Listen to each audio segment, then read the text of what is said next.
No man now. Diamonds in my teeth, I got a lot of shine. Running up the number, that's a lot of crime. Try to take it from me, must be out your mind. I'm big time, lot of slime. Smoky in the air, that's a lot of pine. Pockets running over with the dollar sign. Try to take it from me, yeah. Big time, big time, big time. Welcome to episode 237 of Fourth and Jawn. I'm Gail Saunders here with Evan Hollywood Hearn, Prime in the building, Chris Malley, and Mr. King Cade over here. Obviously, you get very emotional about catching L's in prime time, as we lost to the Bucs last night. But then you also get emotional when some of your, most beloved Eagle players get traded. Zach Ertz has been traded to the Arizona Cardinals for a 5th-round pick and Tay Gowan. Obviously, we're all feeling this picture. We all pretty much can agree that we feel the same way after, seeing Zach Ertz pour his heart out about the city, about the fans, about what it's like playing in Philadelphia. Some players Some players just get the city and they understand what it takes to become a fan favorite. And Zach Ertz is one of those guys.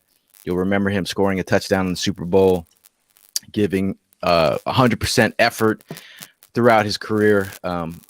He's been in the city for so long that it's just, it is what it is. Zach Ertz, tight end 1. It's been a thing for a while. So obviously, it definitely sucks seeing him go out the door like that. And when it's almost like a breakup, right? You want to see your person succeed. Some people aren't like that, but you want to see them succeed. He's going to a better team, 5-0 Arizona Cardinals. But overall, how are you guys feeling? I mean, it sucks. Again, you grow, so much with these guys. The guy was on the team for 9 years. His family, it's like a piece of the family just walks away, and it's a shame that things didn't work out. It didn't plan out the way that he wanted it, what most of us fans wanted it. But at the end of the day, it's part of the business. That's what it is. It's a business. I definitely wish him nothing but the best. Definitely appreciate his time here in Philly, everything that he did, all the contributions that he's made, especially in that Super Bowl. He was one of the main reasons why we ended up getting that ring. So, I thank him. And all things aside, everybody knows how I am about Julie Ertz. I'm definitely miss her. But, it is what it is. I'm glad he's going to a contender. And I'm pretty sure Arizona's going to go ahead and get the best out of him. They got an upgrade in the tight end position, and Arizona fans appreciate this dude because he's really going to come through for you guys. Now, Chris. Yeah, I'm wearing Zach's high school jersey that luckily I got signed this summer when Gail and I had the pleasure of meeting him. Zach's an all-time Eagle. He's one of my favorite players and just a true professional.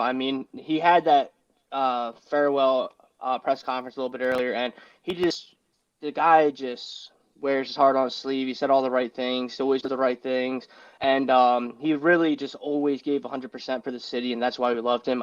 Without him, we don't have all the Super Bowl stuff around our houses, and Tim doesn't have that shirt. Zach is a foundational part of this team. Like him and Kelsey, it's gonna be sad seeing all these guys go, and it's just really frustrating though because it just seemed like his issues were never with the team or the city. It was just the front office, and the whole off season. It was maybe it was him going, and then we were getting tips this week that he was going to be traded. I put on the timeline yesterday that Arizona was a likely destination, and then you see him posting all the kind of eerie posts yesterday, and then it was just fitting though that he got to have his last game at the link, and he scored a touchdown. So I know that something that he really holds special. It's just unfortunate, man. No value really makes you happy about losing a guy like Zach Ertz. He's such this is a team that's really young, and it lacks and any identity. But the one thing that we do hold really close to us is the leaders. I mean, you got Kelsey to stay, you got Lane Johnson to stay. I hope hopefully he comes back or is just doing really well. We're hoping the best for Lane. But when you lose a guy like Zach Ertz in the locker room, it's really unfortunate. I mean, because this is a young team, and he's a guy people look up to as a mentor. And I just know that I think he's going to go to Arizona and ball out. I hope the best for him. I mean, Kyler Murray in that offense is getting a really good leader and a really good player. So just wishing the best for him. He did a lot for the city on and off the field. I know this is his home. His charities are here. So I'm just hoping the best for Zach, and hopefully that someone in our locker room steps up for him. That's him. Most definitely, man. To piggyback off both what Prime and Chris said, he's such a good dude, man. And I'm just glad that the ride out was like this. It wasn't like the mess when he was crying, and then, you see him last year on the field with, I think it was Jason Kelsey and Carson Wentz. He went out on top. He scored a touchdown. He played his last game at the Link. Too bad he didn't get that football back. He spiked it so hard. But man, he wears Philadelphia on his chest, and he's a Philadelphia legend. We got to, if it wasn't for him doing that the diving jump in the touchdown and then hitting that in that Super Bowl, we wouldn't have this. We wouldn't. He's coming to the Heat where I'm at. So, man, I wish him the best. I know him and Jordan Hicks are like really good friends. He was here this whole entire summer rehabbing, and he had the surgery and everything like that. He was actually staying with Jordan Hicks. Those guys, they're somewhere. I believe they're up north. It's Scottsdale, so that's the glitz and glamour part of Arizona, or Phoenix. And yeah, man, I just wish him the best, bro. I got wind of it that he was going to get traded on Monday, and I said it, and then the cryptic tweets, and then I was just like, man. But I just want to put it out like this. Hey, Howie's not done. Howie's not done. So put your seatbelts on, as the team's going to be a little different. Now we're only down to 10 guys from the Super Bowl. Don't be surprised if it goes down. You muted, Gail. This guy. I've had that graphic ready for a minute. Players that were on the Super Bowl team and who's left. It's kind of depressed when you look at it. But again, it is always a reality when you have to move on. It's tough to move on from really good players. And us being like crazy Eagle fans, we're always talking about getting value for players, and could you got this value earlier, or but after hearing Zach Ertz talk about his last game playing in last season, and for it to end on that note, he decided, he's like, that he said that sucked. He's like, I didn't want to end it like that. And the fact that he scored a touchdown last night, had some fun, and got to do it in front of the home crowd, I think that's special. But it is what it is. I mean, like, this Eagles team has problems, and we're trying to figure that out. I guess we are going to move on from Zach Ertz. He's not moving on in our hearts, but we are moving on as we talk about this football team, because here we are, 2-4. How does that sound? It's not good. It's not good. But this is also like, I feel like the hard part of our schedule is really front loaded. I think that we're playing most of the hardest matchups early in the year. I was expecting to really go down. I wasn't expecting 2-4 or anything in particular, but versus the Bucs, versus the Super Bowl defending champs. I know there was a lot of people that were real upset about that loss last night. And honestly, I just looked at it as like, that wasn't a game I was going in there expecting to win. Don't get me wrong, the play calling could have been handled differently. I didn't get to say my piece on Zach Ertz either. I mean, it's a bittersweet moment, man, because I always try and look for the silver lining in everything. And I'm not just looking for our asses as Eagles fans. I mean, I love Zach. I respect everything he did as an Eagles. I'm happy that he's going to a winning team. I'm happy that he's going to a team that I think has a legit chance at a run this year. So I'm happy that he's heading there. and maybe he's able to, get another ring on his finger. But this is one of those things that I feel like we've already mourned for. We've had shows over the past few months where we're talking about, this is probably going to be Zach Ertz's last week. This is going to be his last month. Like, we've been talking about this. Something we had anticipated this year. I think with Noah Tagai being signed earlier this week, that was kind of a precursor for all this happening. And I'm kind of interested to hear what Mr. Kincaid has to, if he has any little nuggets to share about how much more interesting this can get. Any players you want to throw out there that might be a potential, maybe like an Allen Robinson? Yeah. Yeah. So, Chris, you could probably back me up on this. It looks like the deal is getting a lot interesting with Allen Robinson. Also, look out for Miles Jack. Yep. Yeah, look out for him as well. And look out for some more defensive ends. We're looking to add another defensive end. Yeah, they made a call for Cleveland Farrell from Vegas too. Yeah, they're not happy with Ryan Kerrigan. He's been lost in the sauce, bro. They're not happy with him. Or Barnett. They're super disappointed in Barnett. Yeah. He won't be back. So just give you that. Yeah, the whole Allen Robinson thing, though, like, Tim, you and I had talked, but, like, it's funny because when you and I talked, like, we had not talked, we were hearing from different people, and it just made sense because I mentioned it before the season even started, like, he's on the last year of his deal, they're not going to keep him, they love Darnell Mooney, and they want to have a young core going forward, and it just made a lot of sense. I mean, obviously Allen Robinson's not from Philadelphia or Pennsylvania, but he played for Penn State, and I know that he loved just the energy playing in that stadium.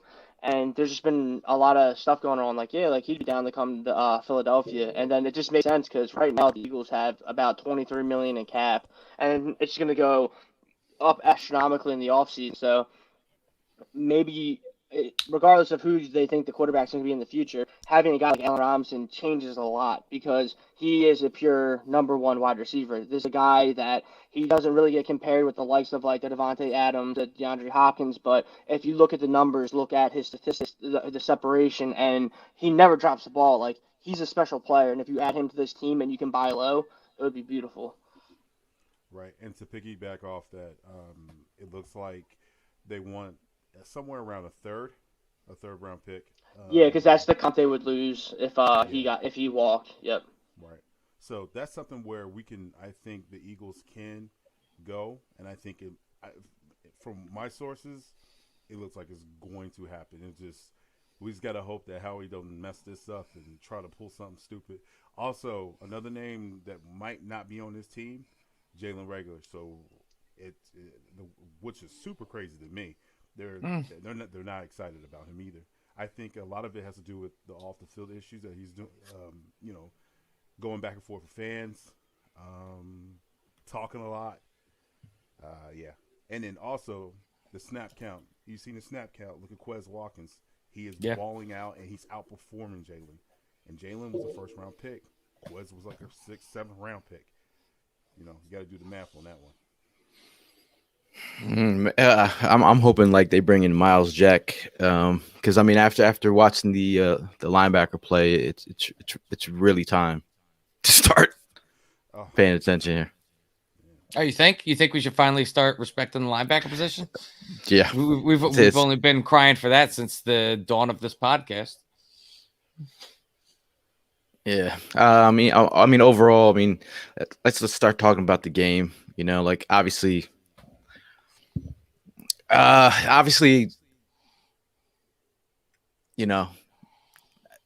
to the game, I was on another podcast and people were asking me, like what I thought about a prediction. I don't know like to give score predictions, but 35-21 was my prediction.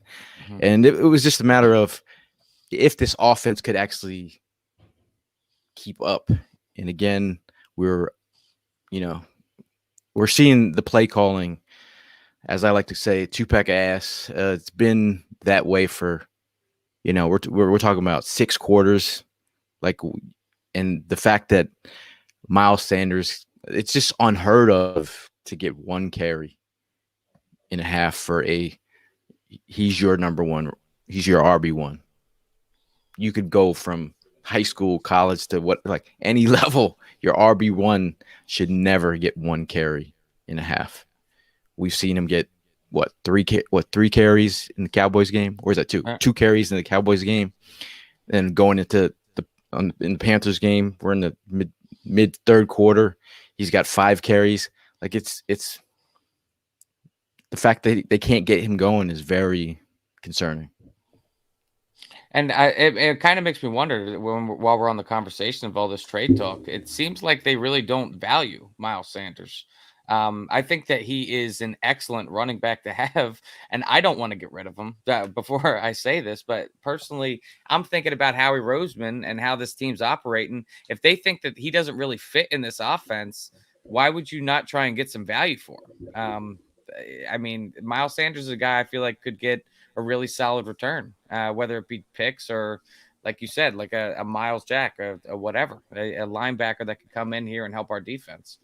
Yesterday we were watching the game together, me and Gail. We started off on one part of 235, and then we worked our way to a lower section of 235. And then when we got closer, it was just like we saw everything just pretty much falling apart.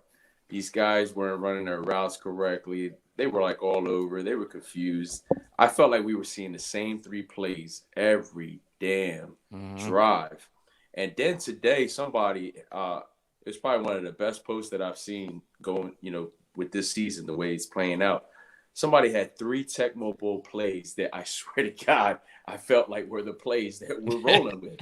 Like, it's so predictable. It's the same 3.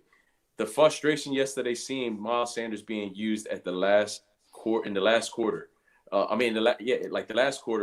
and you saw what he could do. You saw the damage he's able to do. Please, help me understand, what is the deal? Like, why are we not utilizing this man in a better way?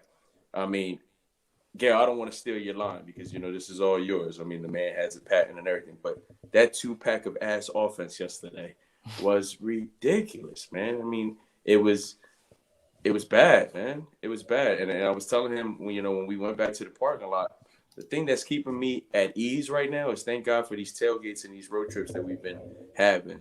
Because other than that, this team fucking sucks, man. Yeah. It took a few weeks for I feel like the fan base to come to grips for that. But I feel like we're all there now. Like, we kind of realized that this team, we're not a contender right now. And that's the confusing part for me, is everyone that is freaking out about losing to Tom Brady yesterday. It's like, dude, it's Tom Brady and the Bucs. They won the Super Bowl last year. Gale said himself, he expected to lose 35-21. I had us losing going into that game. And then when the result is actually a loss, people sit here and they're like, how could this happen? Yeah. What do you mean? Well, I do think there's a certain level of,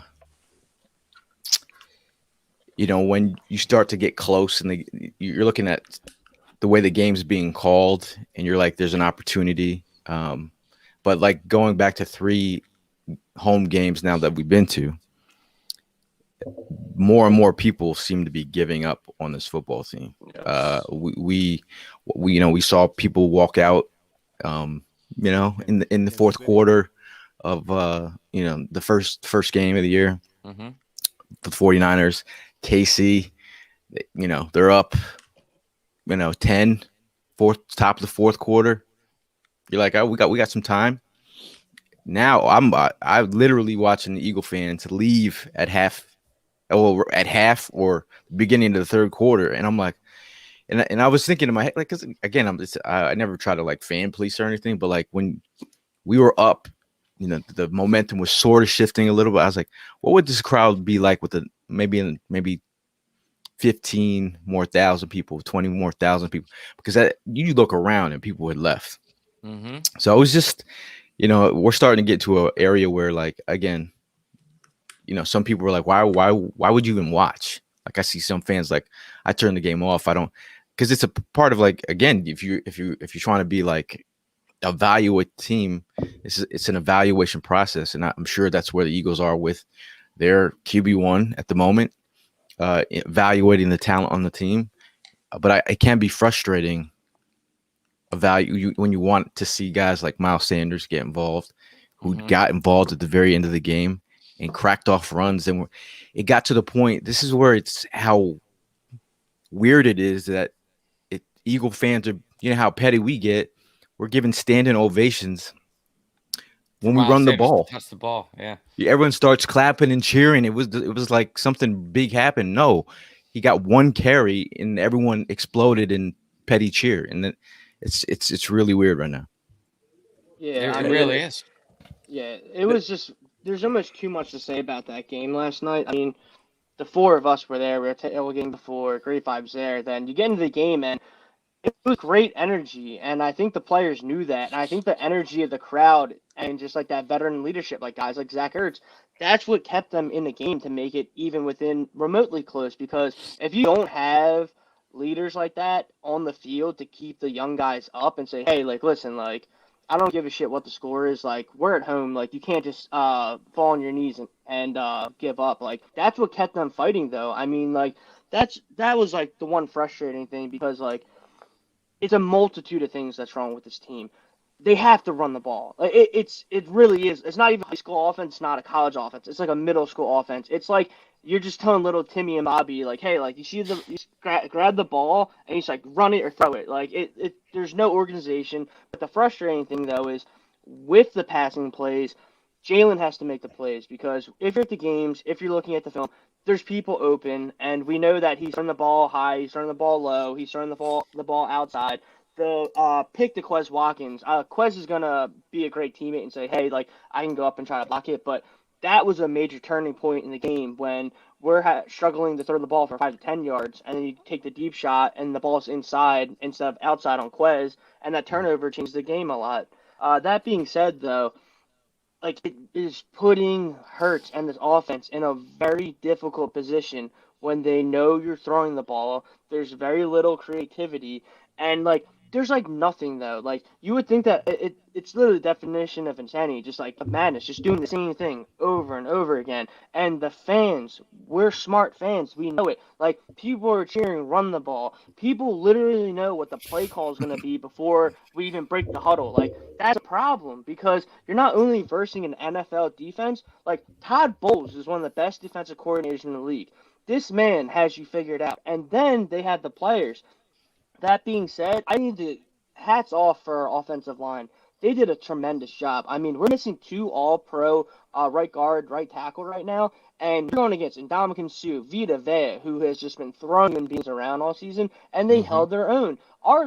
We ended up 2 sacks, and to be honest, like our line looked phenomenal. Like JPP was getting thrown one-handed by Jordan Mailata, but in general, though, like it's one of those things where you have to tell fans, like, it's not just the quarterback, it's not just the coach, it's not just this or that. Like, it's not a good team. These are growing pains, but we got to figure it out, and you have to make sure that you're not just throwing the game and flushing it down the toilet like Jalen says.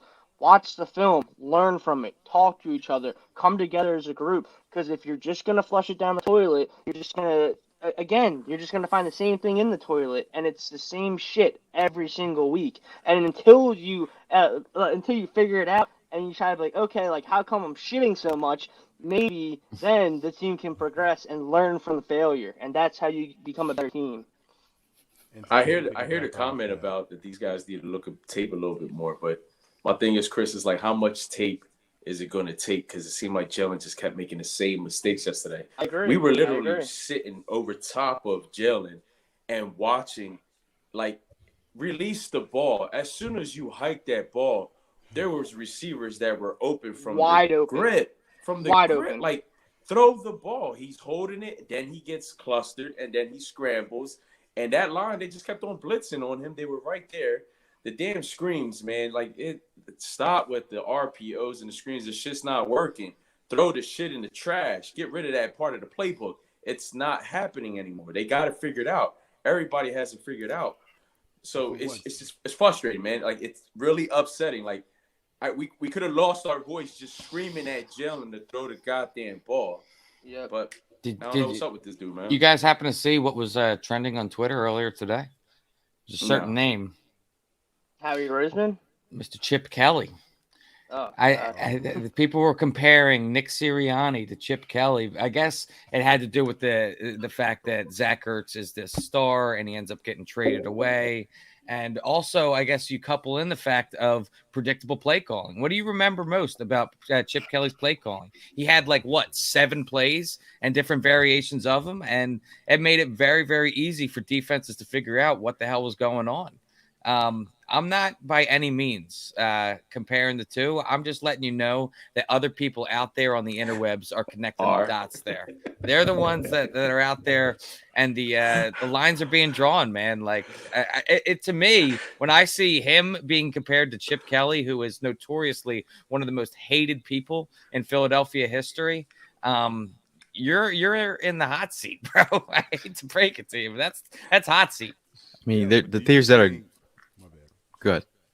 Do you think if Nick Sirianni doesn't win over 7 to 8 games, he gets fired?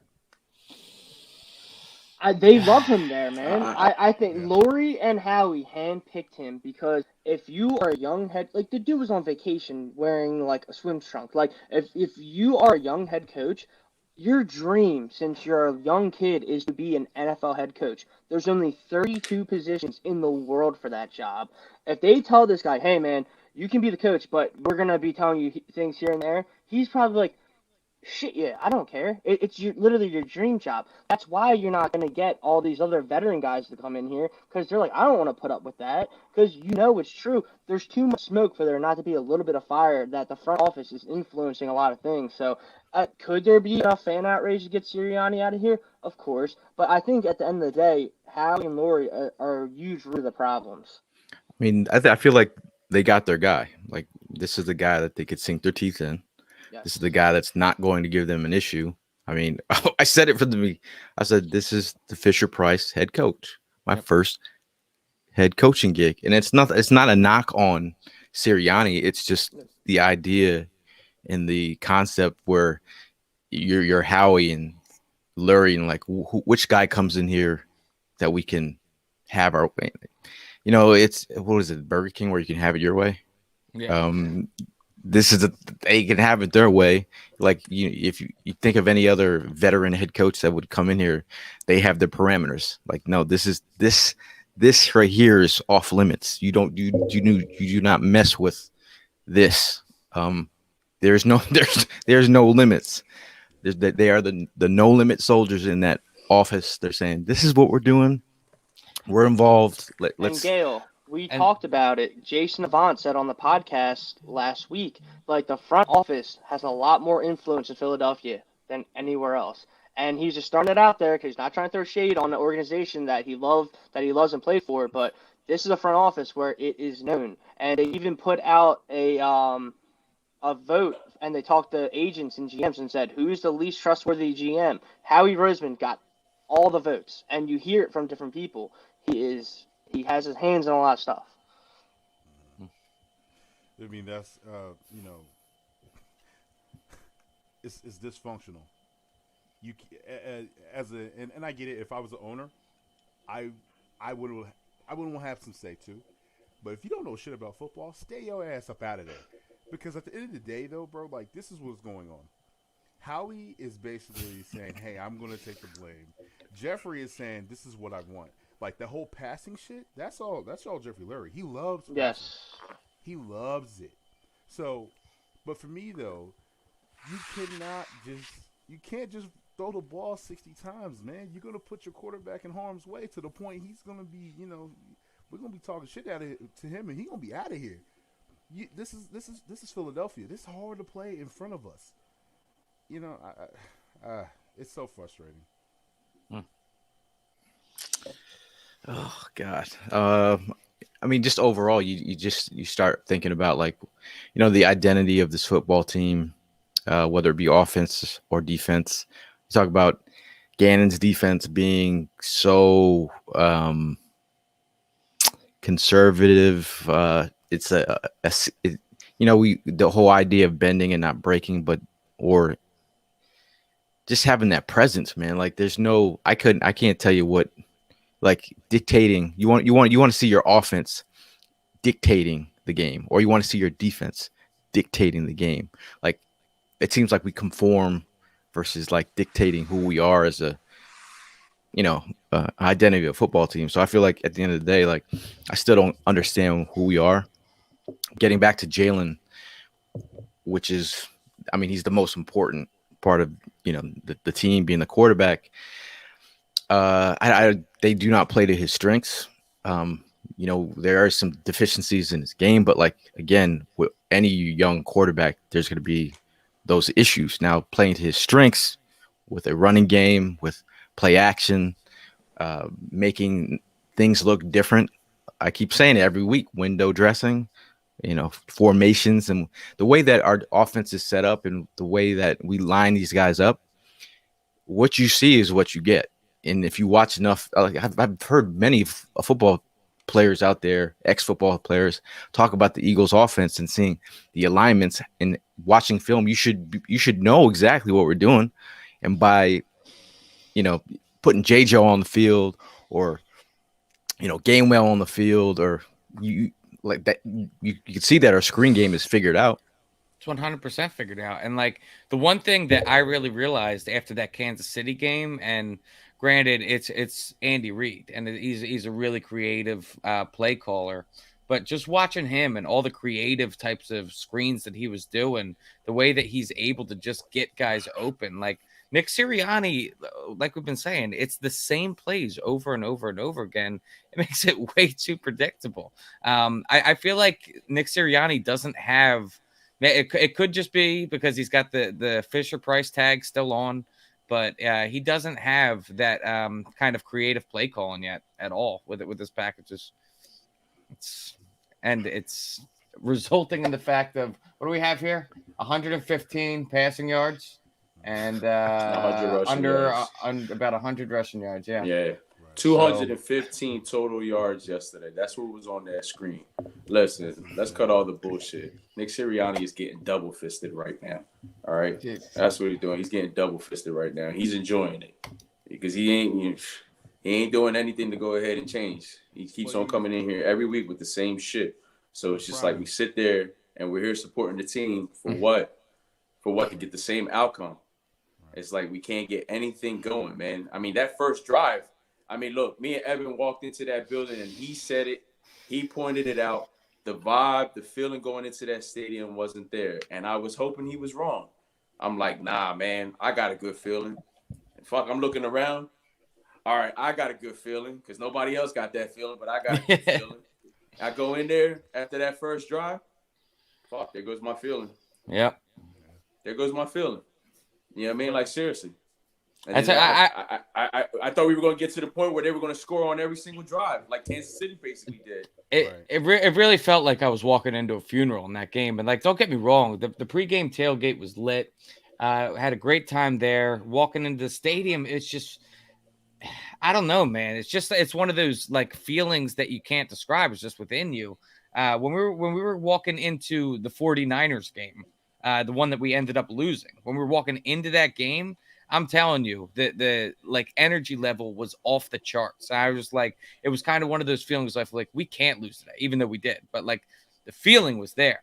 I was walking in last night. I felt like I was walking into a funeral. I feel like everybody was hyped to be there watching the Eagles primetime game. But ultimately, we're going up against Tom Brady, and we all had the feeling that he was just going to, drop it on us. Nick Sirianni had his presser after, and I was like, I don't even want to hear what you have to say, because I mean, and I'm not trying to be like, kill the coach here, but I'm just saying because it's at this moment. You're not trying to do what Drew Johnson wants to do. I'm just saying it's like whatever he's saying. I'm a little concerned with like, all right, how is this being perceived in the locker room? Like now you get to a point where you start catching L's and players start pointing fingers. You know what I mean? Did you see Devontae Smith walk into the locker room? He looked upset. He was like, man, I'm sick of this shit. That's what his exact words was. He's like, I'm sick of this shit. This shit is trash. He walked in. Miles Sanders was like, man, he had my man's jersey. He walked in and he's just like last game against the Panthers. When he got I think when he ran out of bounds, it was by accident. You know, he did twice. I get it. I understand. Don't torch me for that. The way he spiked the ball, though, he's frustrated because this play calling is trash. Yep. I'm so tired of the RPOs, bro. We gotta get rid of that shit and quit lying to us because we're Eagle fans and we're educated. RPOs are not a run play. A run play is a run play. Quit that shit. That shit is not working over here. It's not working over here. You need to quit that shit, yo.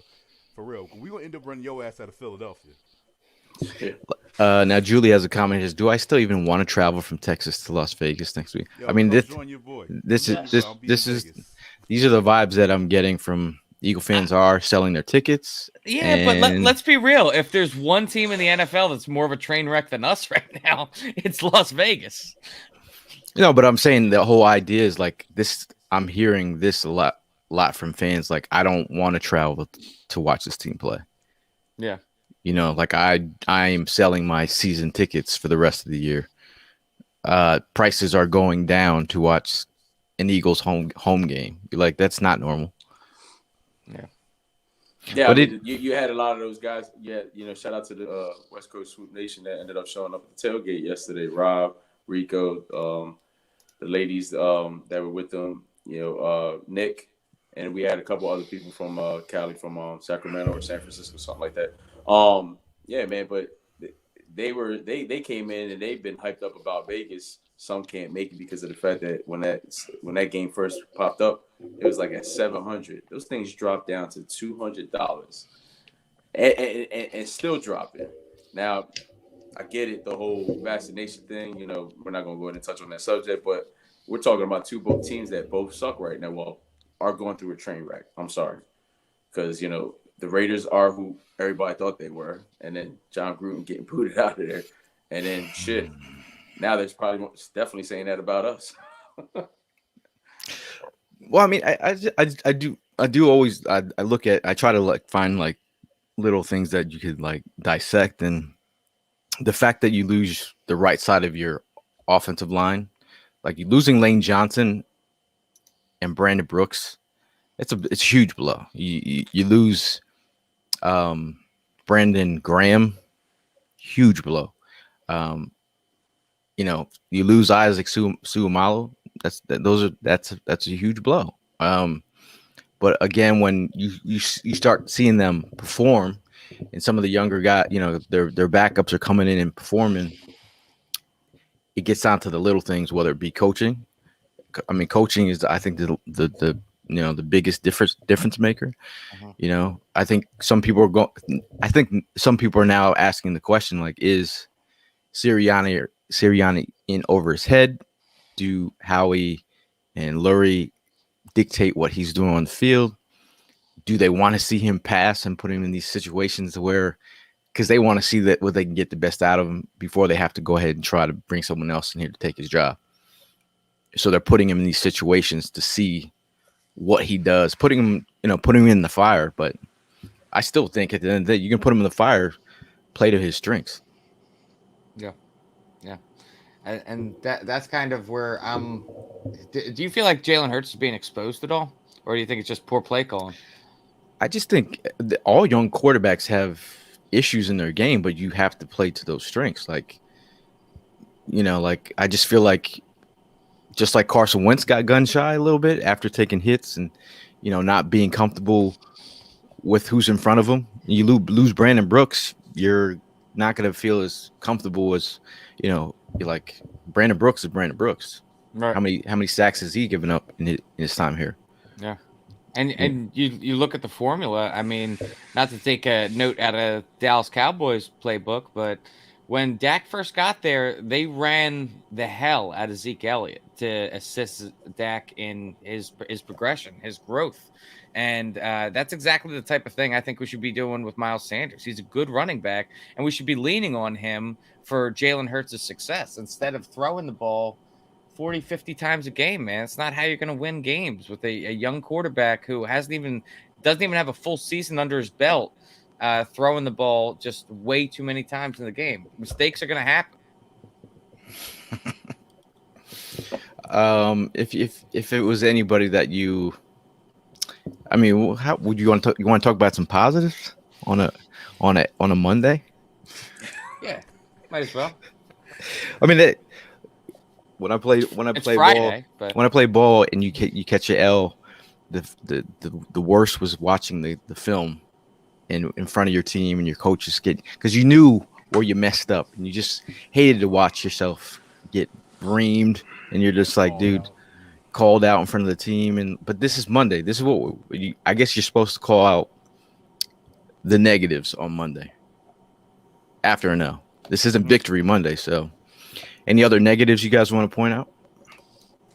I got one or maybe two. Number one, Yeah. NFL, for the NFL. Yo, these taunting penalties gotta go. This shit is trash, bro. What is going on here? This is football. Grown ass men. Oh, this man. is crazy, bro.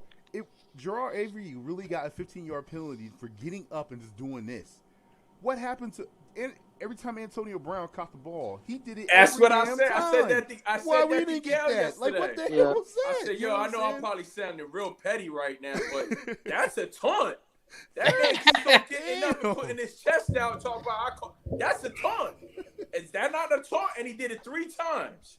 All right. And then today I'm looking at some of the videos. We got pass interference called on us 3 times.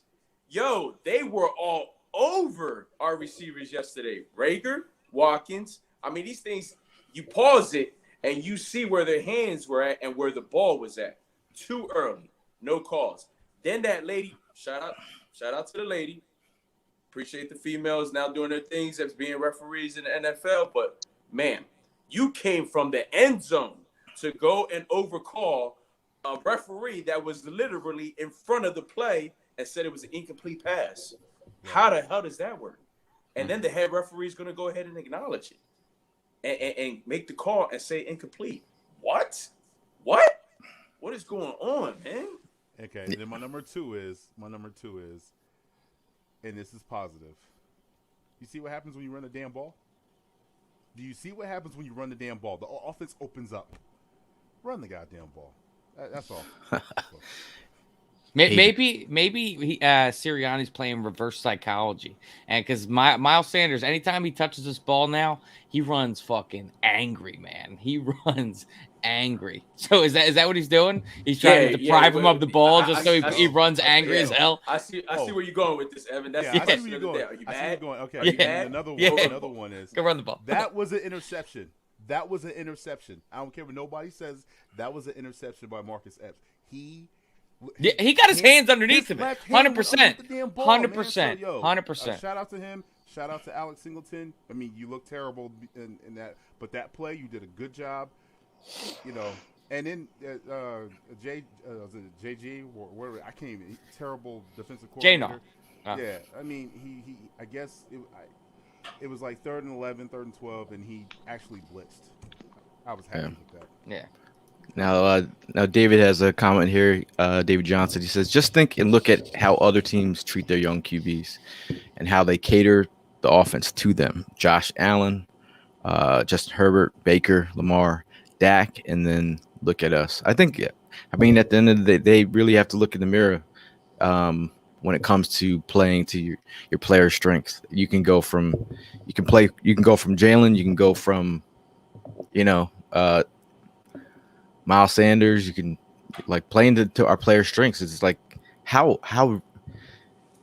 I've seen other things like, oh, maybe they figured out that Miles Sanders is a trash back. I'm like, did you see him break off runs? Like, why would that not be utilized in your offense or a part that is, his game breaking speed? Why wouldn't you utilize that in this offense, which is struggling? And the fact that you can't, I can't get over. I lose sleep. I'm losing sleep now. Do you think it really comes down to the offensive line injuries? Do you think that he doesn't trust this offensive line pushing the D line forward, or what? I mean, but it's basic. It's at the end of the day, it's like basic football. Like you still have to keep defense is honest, and you still have to. You can't. Again, now you're letting the defense dictate to us because we can't run because no, like I mean, you still have to run. You got to keep you got to keep defenses honest. It's a good valid point, but at the same time, Evan, it's like Miles already proves that he could do it with the line that we have. Even last year. That. Yeah, and exactly. Last year as well. But I mean, like last night, I mean, come on. The minute he got that ball, you said it yourself. He ran mad. He's mad when he's running. You know what? Keep running the goddamn ball because he's mad. Yeah, exactly. All right? Exactly. He's so mad right now. And we let him blow so off some steam. Let him go. Let him go. Exactly, man. And look, the same thing. Devontae's now mad. Throw that boy the ball. All right? Because he ended up I think he ended up messing up Sherman yesterday after 2 plays. And look, Sherman had to step out. All right? Yo, these kids, man, they got the ability to do stuff, but you gotta utilize them right. Nick, what is going on? What is going on, man? Yo, and another bright star, man, Quez Watkins. He wants the ball. He's different, bro. He's different. Like he just stands out. Like, yo, I want the ball. Give me the ball. And shout out to Gail for he customized his shoes. I was literally about to say, I was like, there was the pop off of Quez Watkins kind of coincides with when he received those shoes. So I'm not saying that was star thanks power, to Gail, man. but yeah, man, Gail. They're like the Jordans and like Mike.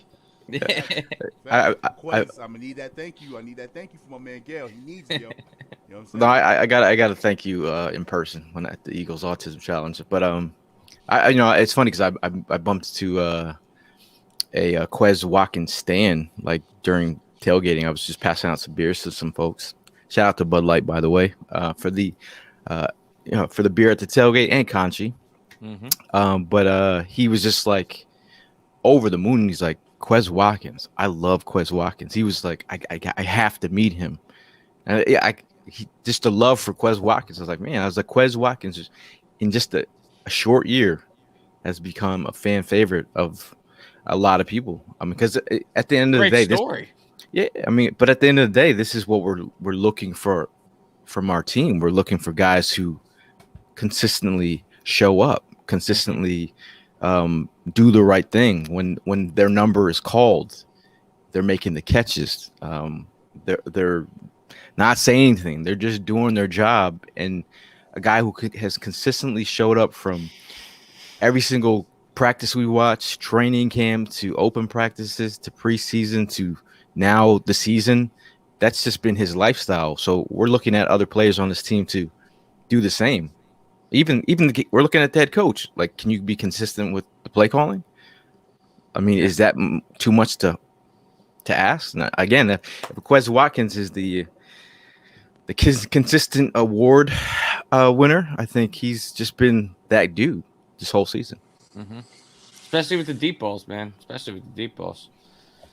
Yeah, Quez is balling out, man. I mean, like, we see it. When you're at the game, it's a little bit easier than seeing it on TV because the camera guy can just get so hyper-focused. But, like, man, these guys are open, man, especially Quez, and he just has that one for the ball. And Rager, man, he needs to step up in a lot of ways. But even without him last night, we're like, a lot of drives aren't happening because he had, like 90 yards in pass interference and should have had, like, a way more, too, man. Like, our receivers were like, they had like cornerbacks on their back, like backpacks last night. It was crazy all night. And even the Quez in the back of the end zone play, dude's literally just like right in his face, pushing him out of bounds. Yes, it's driving me crazy, man. And that's literally right in front of me in the end zone spot. And I'm like, it drives you crazy. But in general, though, like, Devonta Smith's barely getting any targets right now. And like for weeks, Goddard wasn't even getting targets. Like, they got to get these guys the ball. And whatever we're doing right now isn't working. So you got to get creative, more mesh concepts.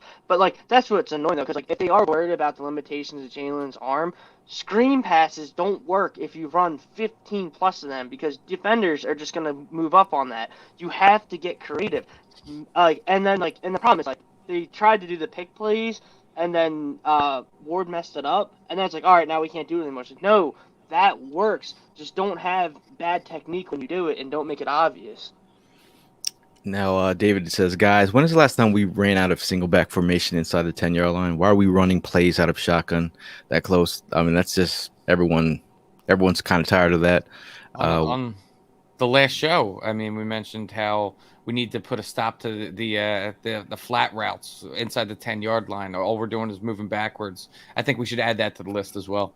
The shotgun runs. Now, Will has another good statement. Will Mallon. He says, I heard Ross Tucker say something very similar on the radio this morning. He said that Ertz is not only being evaluated against his backups, but every free agent quarterback potentially next year. Russell Wilson, Deshaun Watson.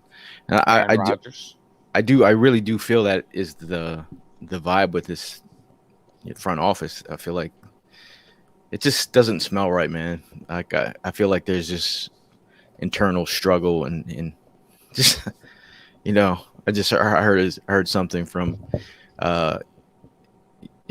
thoughts from the inside about just saying how much of a struggle it looks like on the inside right now, especially offensively. What's going on? The struggles are real, and I know, just like what we're seeing and we're thinking, that's what it's going on inside. So obviously they're concerned. It's real. It's real. So yeah. But you didn't see any bright stars out of the defense. I have to say one, and that was Avonte Maddox. He's been having he's been having a good year. Play recognition, man. Great year. He blew up that play. Play. I mean, he got us off the field. So I want to give a shout out to him definitely because he's. Yeah, me and Gail pointed that out yesterday. I mean, at one play with the long hair and everything, I thought it was Singleton that made the play, and I was like, okay, Singleton, and then Gail corrected me on it. It was like, nah, that was Tate. I was like, okay, now I see the two. The hair was in the way, but yeah, Tate was definitely doing his thing yesterday, man. He stepped up, and I remember that third down conversion that he ended up stopping. So yeah, that was big. Mm-hmm. I think everyone can agree with this thought here from David. He says, can we trust this front office to draft a linebacker in the first round? Like you don't have to get him in the first round, but just make it a priority. Yeah, definitely make it a priority. No, I think the key part of that statement though is the first three words. Can we trust? No, I can't trust this front office, bro. Can't trust them to do anything. Well, you think about Chuck Bednarik, you think about Trotter, you think about like these guys who man the middle of the defense, and you think about our linebackers. When I think of our linebackers, words that come across my mind are make tackles 7 yards downfield, out of position, small.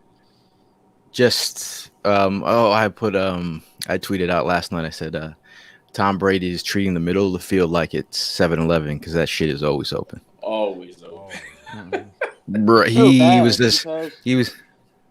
crazy, dude. It's just so bad because 2 years ago we were all on the same stream saying, take a linebacker. Logan Wilson's there. We didn't take Logan Wilson. He's already now a top 10 linebacker in the NFL, and he's about 23, 24 years old. Last year, we were saying, JOK, he'll probably be a top 15 prospect. Because of a medical red flag that never existed, but because of COVID, they couldn't test him in time, he falls all the way to the second round. We're like, if you don't take him in the second round, you're nuts. He's a top 15 prospect. Right now, he's been graded in the top 3 linebackers in the entire NFL. Not rookies, NFL. And it is mind-blowing that it's just like year after year, they just always just don't take the obvious guy. And it's just like, oh, wait, that guy tore his ACL? He'll be good in 3 years. He's not even on the team. You take Clayton Thorson. It's just like all these picks, man, and it compiles. And before that, a couple years before that, I'm like, get Fred Warner, guys. Fred Warner's going to be a good dude. If Fred Warner balling the hell out, like, and you didn't even have to draft because he slipped in the draft, and they're I don't know. I think you're just gonna have to send your resume in, Chris. No, I mean they probably Googled my name and Howie. I'm like, nope, he can't be within like 50 yards of him. Yeah, I just want a big body linebacker, man. Like you were mentioning guys like obviously Chuck Bednarik and Trotter, but like JOK, like Chris mentioned, like a big body linebacker that could just fill a hole, man. Like, Bro, we God, haven't had that since D'Amico Ryans. I know. Like a big linebacker Yeah. that can, do it all. D'Amico Ryans was the last one we had. Or Jordan Hicks, but he stayed injured. Hicks, maybe, yeah. Right, yeah. You know what I mean? But, Nigel Bradham was decent size. I mean, But it is very hard to find that athletic, big linebacker that can, roam the field and get sideline to sideline. I mean, even we talked about Jabril Cox taking a shot on him, a rangier linebacker who can play in space, but the Cowboys drafted him, and you see that it was easy for them to even get rid of what's his name, Jalen, because you have the linebackers you got coming behind them. I mean, and it only gets harder because of the fact that you let those linebackers slide through, man, to other teams. That's why it gets harder. But we had it. We had literally everything put on the plate for us to just go ahead and grab, and we missed out on it, man. Well, watching the Cowboys, absolutely ball out with Micah Parsons. That's a guy we talked about. We had our conversations about. We didn't exactly want to do, but we all respected him as an elite player in this league. Absolutely. And but yeah, that's the type of team that's willing to take a chance on it. And honestly, right now, they're winning because of it. Yeah, dude. I mean, you talk about missing. Mark says missing the BG, the heart of the defense. 100%. You've now lost. In all honesty, you've lost one of the leaders in Brandon Graham for the defense. You've lost Zach Ertz, one of the leaders on offense as a leader. Who steps up? Who becomes those voices? I know BG obviously from the sidelines can do some of that stuff, but when bullets start flying, it's always nice to look over at your, the alpha of the group to get you guys like, yo, let's do this. Let's like wreck shop. So it's like, man. And I hate to throw salt in the wound as well, but I wouldn't be surprised, honestly, if this ends up being Kelsey's last year too. Did you hear Zach Ertz in his presser talk about he was talking to another player in the locker room who's about 1 year away from like why did you come back, or just because he didn't want to go out the way he did. And you're like, all right, who's that dude? That's Kelsey? It's got to be Kelsey. Yeah. But you're talking about like those glue guys, the leaders in the locker room. That's going to be another huge loss when Kelsey walks out the door, man. That's another guy that is the one of the heartbeats of this team, just like BG. Now, Brad's saying fire sale. YYC Eagles is saying Fletch is next. Brad follows up with what the contract. The contract's kind of crazy. If he had a movable contract, he would have been gone by now. It's like we would have like what, $70 million in dead cap space between him and Wentz because of the way Howie structured it. Yeah, so get that thought. He also has a whole bunch of dummy years, isn't it? He has a dummy year on there, like 2 years. I think there's like 2 years. Yeah. It's like a dummy year, so we'll see. So I mean, we're going to talk about some positives as we get nearer to the end of this podcast. Oh, we'll bitch and moan for 58 minutes, and then we'll give you a minute and a half of positivity. Hey, are we being negative Nancy's or negative? Bro, Victory Monday is a different beast. I'm like, we called L on a Monday. We're going to talk about all the things that we've seen. We're going to keep it real as we always do here. But this is going to be a weekend where you got Sunday free. What are y'all doing on Sunday? I'll start with Prime. I'm gonna go do some housework, man. I'm gonna try to stay away from some football. I'm just gonna keep up with it on the phone. I'm frustrated. Prime was like, yo, for real talk, Sunday, I might sleep. Yeah, I might sleep too. That's all day long. Yeah. Tim, what you doing on Sunday without Eagles football? I'm doing the same thing. I'm gonna be doing some house stuff in the yard. I'm definitely gonna try to sleep in, but let's see if my daughter will let me do that. Yeah. These three can't relate. Tim. They can't relate. Yeah, I understand. Dad life. Chris, what are you doing on Sunday? Softball in the morning, cousin's birthday party, cousin's bowling birthday party in the afternoon. So I'm just gonna imagine the nice pins to are be Howie's young. face. So Very I remember nice. those Very days. nice. I remember Yeah, those days. Mark said Don't forget to change your Pampers in the middle of everything. All right. Mark said he's packing for Vegas. David says his positives are Devontae and Quez are the truth. If we Yep. can get a big bodied receiver to pair with them, Goddard, Tyree Jackson, and running back are always good. Don't forget Yeah, Allen Robinson. I'm excited for Tyree Jackson, man. Real talk. When he don't when he gets back. Is his back healed up? Is he? But he should be back this week or next. It was never injured. Can I just mention one Yeah, thing though? Yeah. Can I just mention one thing? I mean, David brings out a good point. These are all positives. Don't get me wrong. Definitely, I agree.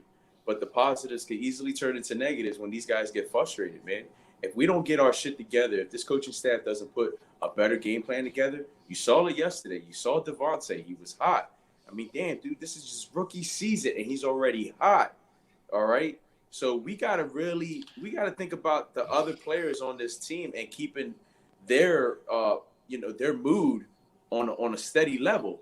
Because you start pissing these guys off, man, they're gonna all give up, and you're gonna get a lot of requests to get the fuck out of them. I mean, Devontae ain't giving up. I just think he's frustrated.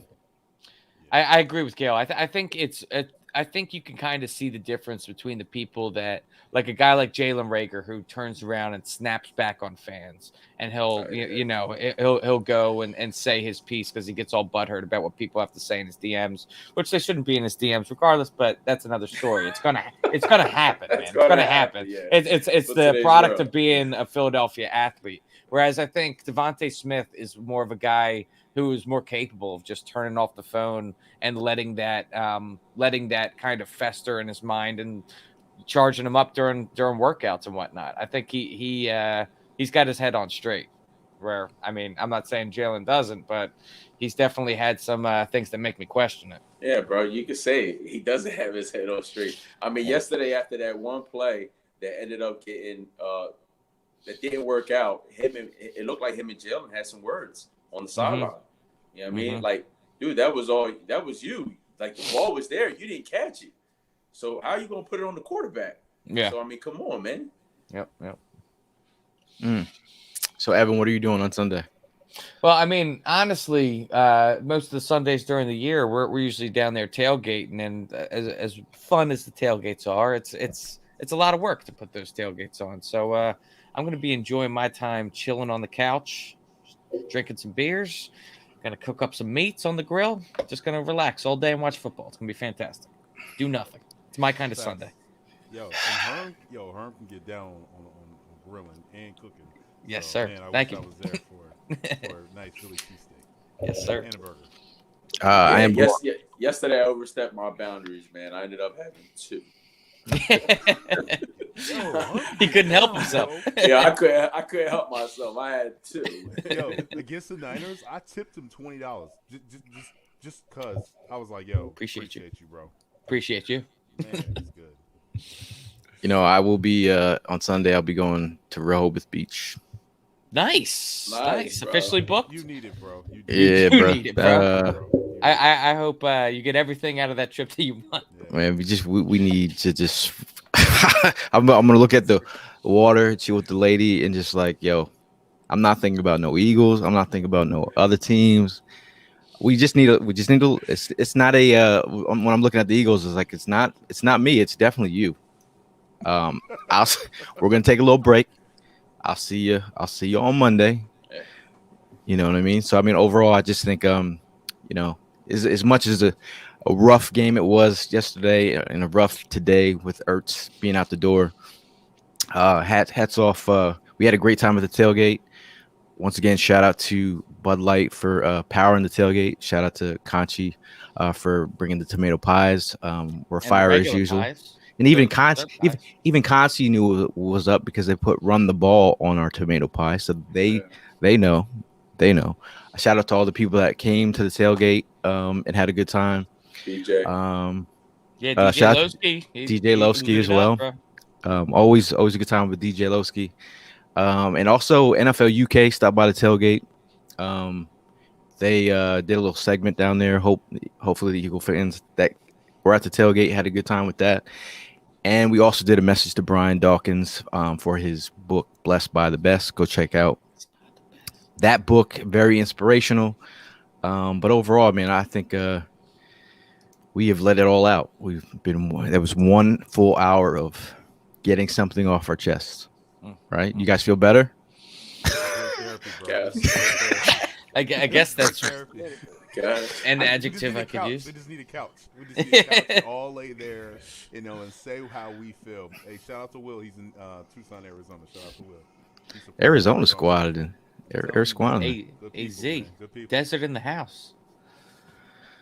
Oh, man. Why couldn't we get Christian Kirk? Listen, it was there. That's the thing. It was there. The issue was, though, they didn't want to give up the pick. So basically, what it was, they wanted Zach. They wanted Zach, right? We wanted Christian Kirk. If we wanted Christian Kirk, they were like, well, if we're going to give you Christian Kirk, you're going to give us a third. That's what they wanted. Make it happen, guys. Howie said no. Howie's like, no. Come on. Or just learn how to draft wide receivers. Imagine if we could, and then you could trade Rager, get something back. This guy. We have officially gone off the rails. Just so y'all know, that's the final word right there. Right? That's the last word. But for me and the boys, we'll see you guys soon. And as always, fly, Eagles, fly.